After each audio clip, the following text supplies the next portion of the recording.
What happens when a Guardian goes rogue and follows the sword logic? In this video, I'll be breaking down new lore found in the Penumbra anthology book that explores this very situation.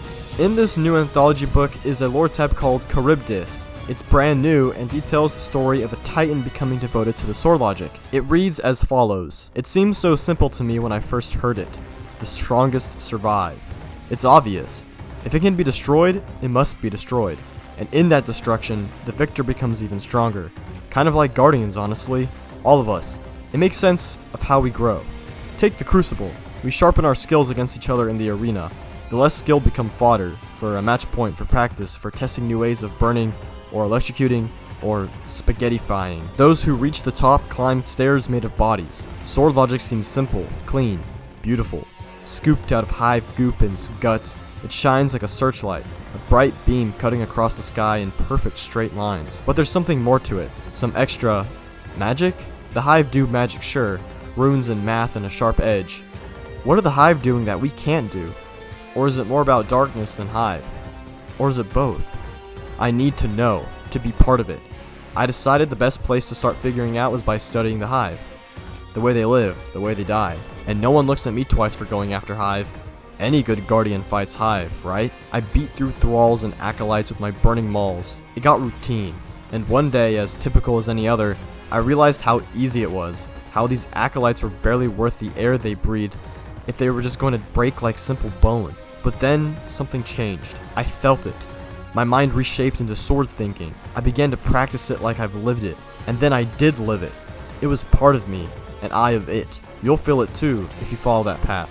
You'll know when the sword goes from being your weapon to part of your arm. I became one with the sword, and the light in my hands burned brighter and brighter. Since then, I've just been getting stronger. I triumph, and the light sings, and from my heart to my fingertips, I am alight with glory. Again and again, I prove my existence to be the truest thing, that I am more real than any other who strives to strike at me.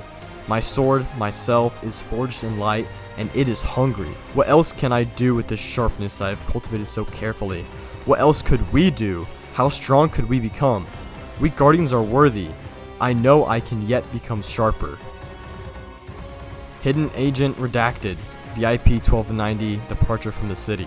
Confirmed, VIP number 1290 has left the last city without further incident. Hidden agents have traced her trail and have destroyed data and minerals left behind to avoid potential misuse or corruption. However, VIP 1290 eventually discovered the hidden tracker and burned it out, so she's in the wind. Ghost status currently unknown, but probably alive, at least for now. At this time, recommend scouts do not approach. She's dangerous enough without us feeding her.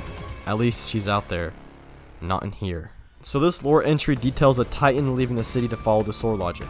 She finds that the hive have something we don't, and she wants to learn how to become stronger. She has a revelation that all guardians can become sharper and stronger, and we have assumed this departure takes place after the final shape, past the point of transcendence in prismatic. This entry is again in the Penumbra lore book, where another entry details of Winnower accepting change, as in the end he will win. In the Knocker lore tab, the Winnower says that it doesn't matter who is the one wielding the power, they're going to prove the Winnower right in the end, as his philosophy is inevitable. And she does mention that the darkness and the hive have some sort of connection, and that's to the deep, to the Winnower. And maybe she will seek the Winnower out. This entry is also telling of where Destiny is heading. Heresy is right around the corner, and the name carries a lot of interest. What is the heresy that's being committed? At first glance, we can presume that the heresy is what's shaking up the hive pantheon. We have issues between Sabathun and Zevir Wrath and how they view the light and dark. But another double meaning could be that the Guardians too are committing some sort of heresy. This could be that Guardians are deciding to follow the sword logic, the way of the hive and way of darkness, and abandoning the light in a way that they've never done before. That would be heresy in the eyes of the last city.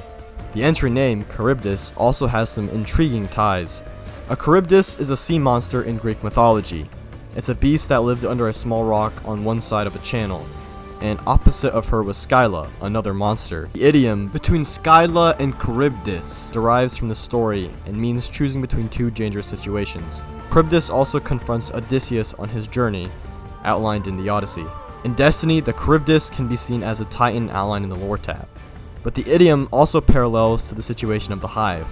We know in Heresy the two big players are Sabathun and Zevir Wrath, both dangerous enemies, and they're going to be fighting each other. We're going to be forced to navigate between two dangerous situations, one of Savathun and Xivu Wrath, to navigate between Skyla and Charybdis. This is also not the first time in recent memory that the tale of Odysseus has been referenced. In Vesper's Host, the Odysseus protocol became active, and here we have the Charybdis, the monster that confronts Odysseus mentioned. Perhaps this rogue titan will be a major obstacle in the face of whoever the Odysseus protocol was activated for.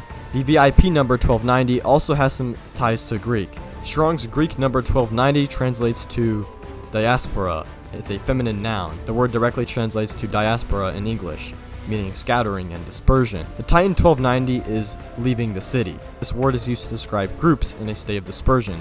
Perhaps 1290 is going to take charge of a faction of splintering guardians devoting themselves to the sword logic, scattering from the city, and she is the Charybdis, the obstacle to all. Thank you for watching. Let me know what you thought down below, and I'll see you in the next video.